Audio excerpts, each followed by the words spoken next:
Ακούτε πάντα 984, κυρίες και κύριοι, στο μικρόφωνο Άρης Τόλιος, και εμείς θα προσγειωθούμε και πάλι στη μεγάλη εκλογική περιφέρεια της Β' της Αθήνας να συναντήσουμε την κυρία Ανέτα Καβαδία, υποψήφια με τον ΣΥΡΙΖΑ στην περιφέρεια αυτή. Κυρία Καβαδία, καλησπέρα σας. Καλησπέρα και από μένα, κύριε Τόλιο. Καλησπέρα στους ακροατές και τις ακροάτριές μας. Να είστε καλά. Να ξεκινήσουμε από το περίφημο εξάμηνο. Στην Ευρώπη εκπονούν ήδη εξαετή παράταση του προγράμματος. Τι θα κάνει ο ΣΥΡΙΖΑ, τη δέχεται, τη συζητάει? Νομίζω συμβαίνουν αυτά σε ζωντανές εκπομπές, όμως αποκαταστήσαμε την επικοινωνία μας με την κυρία Ανέτα Καβαδία, υποψήφια βουλευτής, να το θυμίσω, με το ΣΥΡΙΖΑ στη Β' Αθήνας. Λοιπόν, κυρία Καβαδία. Ναι, εδώ είμαστε. Ελπίζω να μην έχουμε ξανά ατυχήματα. Ναι, και εγώ το ελπίζω. Ακούσατε το ερώτημά μου πάντως. Αυτή τη στιγμή επισήμως οι Βρυξέλλες σχεδιάζουν μια εξάμηνη παράταση προγράμματος για την Ελλάδα. Το ερώτημα είναι τι θα κάνει ο ΣΥΡΙΖΑ. Γιατί εξάμηνη παράταση χωρίς να το ζητήσει η επόμενη κυβέρνηση, αν είστε βέβαια πρώτο κάμω, κόμμα δεν υπάρχει.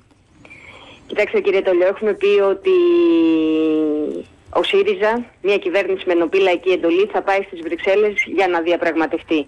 Καταλαβαίνουμε ότι η έννοια της διαπραγμάτευσης είναι μια έννοια παντελώς άγνωστη στην Νέα Δημοκρατία, στην κυβέρνηση, καθώς μέχρι τώρα το μόνο που δεν έκανε ήταν να διαπραγματεύεται. Ο ΣΥΡΙΖΑ λοιπόν θα πάει στις Βρυξέλλες, θα πάει με το δικό του ολοκληρωμένο σχέδιο, με τις δικές του κόκκινες γραμμές, θα πάει να διαπραγματευτεί, θα πει ποιες είναι οι πρώτες προτεραιότητές του, ποιο είναι το πρόγραμμα το οποίο θέλει να εφαρμόσει, και είμαστε σίγουροι ότι θα υπάρξει μία λύση προς ένα αμοιβαίο όφελος. Αυτό είναι σίγουρο. Αυτό, και αν θέλετε, μπορεί να είναι και μια ελπίδα από τη μια, αλλά από την άλλη και εσείς καταλαβαίνετε ότι όταν έχουμε ένα πρόγραμμα από εδώ και ένα πρόγραμμα από εκεί, τα οποία συναντιούνται σε πολύ ή μικρά ή σε κάποια σημεία, θέλει ένα χρόνο η διαπραγμάτευση να φτάσει κάπου, να εκβάλει κάπου, έτσι δεν είναι? Σε αυτό το χρόνο τι θα κάνει η κυβέρνηση, η Ελλάδα, τι θα γίνει? Αυτό που είναι σίγουρο είναι ότι ανεξαρτήτως της πορείας της διαπραγμάτευσης, ο ΣΥΡΙΖΑ είναι αποφασισμένος να εφαρμόσει το πρόγραμμα της Θεσσαλονίκης, το πρόγραμμα το οποίο έχει εξαγγελθεί, και αυτό θέλουμε να γίνει. Αυτό είναι στη διαπραγμάτευση. Δεν σας άκουσα. Αυτό είναι στη διαπραγμάτευση. Ανεξαρτήτως, επαναλαμβάνω, της πορείας της διαπραγμάτευσης, υπάρχουν συγκεκριμένα πράγματα, συγκεκριμένες ενέργειες οι οποίες θα γίνουν και είναι άσχετες με το πώς θα προχωράει η διαπραγμάτευση. Το πρόγραμμα δηλαδή της Θεσσαλονίκης, που να το πούμε πιο απλά, είναι τα πρώτα μέτρα τα οποία θα πάρει μια κυβέρνηση του ΣΥΡΙΖΑ για την ανάσχεση της ανθρωπιστικής κρίσης, είναι ανεξάρτητα από την πορεία της διαπραγμάτευσης. Αυτό λοιπόν που έχουμε πει σε όλους τους τόνους είναι ότι στις πρώτες μέρες της διακυβέρνησης θα υπάρξουν συγκεκριμένα μέτρα, όπως είναι η επαναφορά του κατώτατου μισθού στα 751, η επαναφορά των συλλογικών συμβάσεων, αυτό που λέμε κανένα σπίτι χωρίς ρεύμα, χωρίς νερό, τα πρώτα πράγματα τα οποία θα πρέπει να γίνουν και θα γίνουν ανεξαρτήτως του πώς θα προχωράει η διαπραγμάτευση. Αυτό όμως, κυρία Καβαδία, αντιλαμβάνεστε ότι περιέχει μέσα τα περίφημα ισοδύναμα, δηλαδή το πού θα βρει ο ΣΥΡΙΖΑ τα λεφτά να τα κάνει αυτά. Γιατί θα το είναι πολύ συγκεκριμένες, κύριε Τολιό, οι πηγές χρηματοδότησης σε ό,τι αφορά την υλοποίηση του προγράμματος Θεσσαλονίκης. Το έχουμε πει πολλές φορές, υπάρχουν πηγές και από τα χρήματα του Ταμείου Χρηματοπιστωτικής Σταθερότητας που αφορούν τα κόκκινα. Χωρίς πρόγραμμα δεν μπορούμε να το πάρουμε. Υπάρχουν συγκεκριμένα λεφτά στο Ταμείο Χρηματοπιστωτικής Σταθερότητας, επαναλαμβάνω, τα οποία θα χρησιμοποιηθούν διαφορετικά από ό,τι τα διέθετε η σημερινή κυβέρνηση. Το ένα είναι αυτό. Το άλλο είναι η ορθολογική ρύθμιση των χρεών των πολιτών προς τα ταμεία. Το τρίτο είναι η πάταξη της φοροδιαφυγής. Αυτό λοιπόν. Ναι.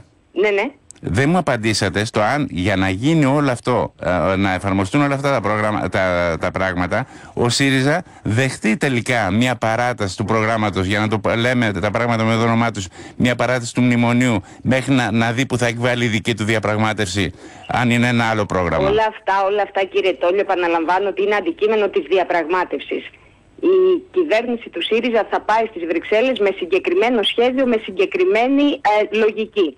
Εκεί λοιπόν τα πάντα θα τεθούν στο τραπέζι της διαπραγμάτευσης, και να είστε σίγουροι ότι όταν και οι εταίροι και οι δανειστές μας δουν μια κυβέρνηση η οποία είναι αποφασισμένη να διαπραγματευτεί, όλα θα τα δουν από την αρχή. Γιατί καταλαβαίνω ότι είναι δύσκολο θα έχουν να αντιμετωπίσουν, και το ξέρουν και οι ίδιοι, μια κυβέρνηση η οποία θα κινείται σε εντελώς διαφορετική λογική από αυτή στην οποία είχαν συνηθίσει. Είχαν συνηθίσει να έχουν απέναντί τους μια κυβέρνηση η οποία να δέχεται άκρητα, να δέχεται αδιαμαρτύρητα ό,τι τους Ωραία, δινόταν. να σας το πω, να σας το κάνω διαφορετικά το ερώτημα.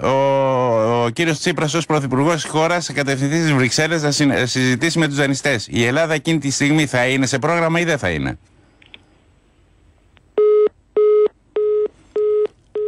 Έχουμε μετεμποδίων επικοινωνία με την κυρία Καβαδία. Έχουμε και θα δούμε τώρα για πόσο, κυρία Καβαδία. Καλησπέρα πάλι. Καλησπέρα και πάλι. Τι να πω. Δεν πειράζει. Να μην πάτε μετεμποδίων στις κάλπες το θέμα. Να είστε σίγουρος ότι ο ελληνικός λαός θα μας έχει δώσει εκείνη τη δύναμη που θα πάμε για να αντιμετωπίσουμε τα εμπόδια. Λοιπόν, να φύγουμε από τα εξάμηνα τότε και τα λοιπά, να πάμε σε ορισμένα άλλα επιμέρους θέματα. Ας πούμε, τι θα γίνει τελικά με την ΝΕΡΙΤ και την ΕΡΤ? Την επόμενη μέρα καταργεί την ΝΕΡΙΤ από τον ΣΥΡΙΖΑ και πώς θα οργανώσετε πλέον τη νέα κρατική ραδιοτηλεόραση? Αυτό που έχουμε πει είναι ότι σε ό,τι αφορά το θέμα της ΕΡΤ θα υπάρξει εκείνο το μοντέλο που θα μας φέρει στο να έχουμε μια πραγματική δημόσια ραδιοτηλεόραση. Σίγουρα θα υπάρχει η αποκατάσταση αυτού που λέμε brand name της ΕΡΤ.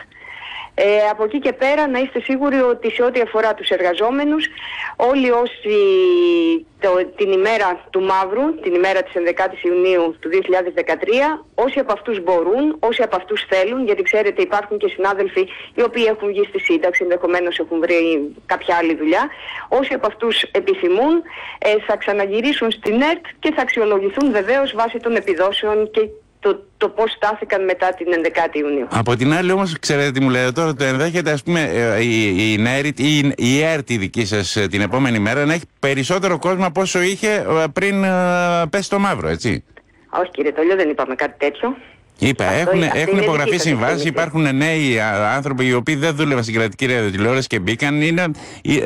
Δεν καταλαβαίνω πώς μπορεί αυτό. Όλα αυτά θα ειδωθούν, να είστε σίγουροι. Υπάρχει ένα πλήρες επεξεργασμένο σχέδιο και όλα αυτά την επόμενη μέρα θα τα δείτε να υλοποιούνται. Ναι, δηλαδή αυτή τη στιγμή για παράδειγμα οι συμβάσεις που έχουν υπογραφεί στην ΝΕΡΤ και σας το λέω στην πρώην ΝΕΡΤ, τώρα ΝΕΡΙΤ, είναι στον αέρα, είναι υποεξέταση, φτιάχνεται άλλο θεσμικό πλαίσιο? Δεν έχουν καθαρή εικόνα ο κόσμος στην ΕΡΤ. Το μόνο σίγουρο είναι ότι ο ΣΥΡΙΖΑ δεν έρχεται με καμία διάθεση ρεβανσισμού. Είναι άλλο πράγμα η αποκατάσταση του κοινού περιδικαίου αισθήματος και άλλο πράγμα ο ρεβανσισμός. Σε καμία περίπτωση η έννοια η τελευταία δεν μας αγγίζει. Έτσι που το λέτε όμως, μιας και το είπατε, να φύγουμε και από την την ΕΡΤ που έρχεται. Υπήρξε συνυποψήφιά σας, νομίζω στη Β' Αθήνας ήταν, η οποία έλεγε ότι καταργεί το ΑΣΕΠ. Ότι ο ΑΣΕΠ δεν είναι το μηχανισμός που εμείς θα κάνουμε τις επιλογές την επόμενη μέρα. Εννοείται, φαντάζομαι ότι αναφέρεστε στις δηλώσεις της κυρίας Καρλαμαρά ό,τι αφορά τους εκπαιδευτικούς. Η οποία είναι και στέλεχος ΣΥΡΙΖΑ, είναι επικεφανής. Από ό,τι ξέρω, γιατί δεν παρακολούθησα αναλυτικά τις δηλώσεις, από ό,τι ξέρω αυτό που είπε είναι ότι δεν καλύπτει τον ΣΥΡΙΖΑ το υπάρχον πλαίσιο σε ό,τι αφορά τις αξιολογήσεις. Αυτό από ό,τι ξέρω δεν έχω γνώση. Όχι, μίλησε και για ΑΣΕΠ. Ότι δεν